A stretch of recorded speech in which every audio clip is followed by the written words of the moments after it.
What we've got is essentially three takeaways from my point of view. One is that the government is addicted to spending, and we see that with the spending profile going up to $137 billion, almost double from when they came to power. Massive budget blowout, and as a result, working Kiwis don't get a break. How much of a budget blowout is it though, really? I mean, I saw that Standard & Poor's, global ratings agency, sort of said, oh, well, you know, it's a little bit more than we expected, but it all looks like it's basically in hand.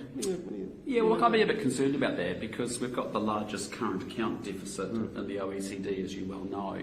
And, you know, Standard & Poor's and there are other rating agencies have been saying, hey, listen, New Zealand's going a bit hot and heavy, and actually we want to look at that quite closely. So let's see what happens there.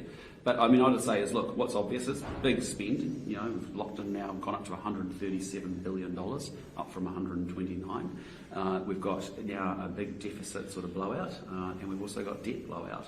And ultimately, you know, if you're a working New Zealander, there's no relief for you here. And you know, there's no end to wasteful spending. From my view. Isn't there relief if you go every time you go and get a prescription?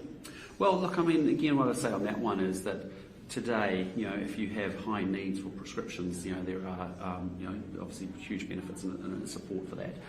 But equally today, you know, we already have, you know, many, you know, distributors that actually will waive that $5 prescription fee as well. So you don't really want to spend that money and make it a subsidy for large retailers that actually have big, you know, chemist dispensaries. So, I mean, obviously the three sort of, I guess, highlight retail politics things from today were the prescriptions, was extending the 20 hours free childcare to 2-year-olds, free public transport for up to 13-year-olds, I think at half price to 25-year-olds, a bit of a random age, but you know. Will the National Party commit to keeping those? Well, look, I mean, from our point of view, again, you know, the early childhood centre spending, we've got a much better plan, as you know, called Family Boost. We're funding that out of consultancy spending. The money goes direct to the parents. And what age does the money start? Anywhere at the age of 5. And so, you know, it's up to a quarter of your costs, up to $3,900 a year. We call it Family Boost. I think that's just a better plan and a better delivery of actually getting support to families there. And then the other pieces around public transport, again, my preference would be to give people income tax relief by adjusting those tax thresholds, because we've adjusted everything else by the amount of inflation except for tax thresholds, which actually helps working New Zealanders. And then whether they catch a bus or not, they can use that money for those purposes. I think the number one thing that worries me the most is if you go to page 1 of the Treasury document, it says that interest rates will stay higher for longer. And that is a real worry because it's basically going to be causing huge pain and suffering for every Kiwi homeowner. One of the things that I noted on the Minister of Finance as well was that I think Treasury forecast by the end of the year inflation would be about 4.5%, and by next year it would come down to the 1 to 3 band. That looked a bit on the heroic side to me. What did you make of those forecasts? Well, I'd just say go back and look at the forecasts over the last 6 years and actually what has actually been actuals versus what's been forecasted. There's massive differences. Also, you know, we know with Grant Robertson, you know, this is his 6th budget. He's missed his numbers every budget. He's borrowed a lot for the future and pulled it into current year as well as he did last year. But the real takeaway for me is the consequence of all of that is that interest rates are going to have to stay higher for longer because inflation is going to be embedded for longer as well. And that is a real worry when you've got 50% of Kiwis about to refix their mortgages in the next 6 months.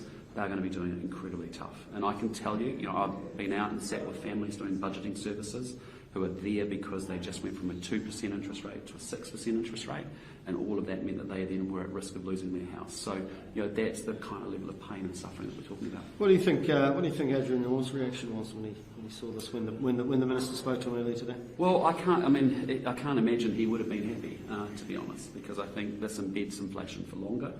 It keeps interest rates needing to be higher for longer, and it's really going to hurt people a lot into our own homes. Now, tell me a bit about. I mean, obviously, you've now had a policy for a year or so of indexing tax thresholds that you will be taking to the election. When are we going to see more? When are we going to see a bit more detail about that? When are we going to see a bit more sort of meat on the bones? Because there's an elevated level of government spending that's kind of baked in now. You know, Labor basically has a view about how much the state should spend. You know, I mean, where are you looking to find the cash to do? Well, look, I mean, let's be clear. You know, it's a government that's gone from $76 billion, I think, up to, you know, 137 or something today.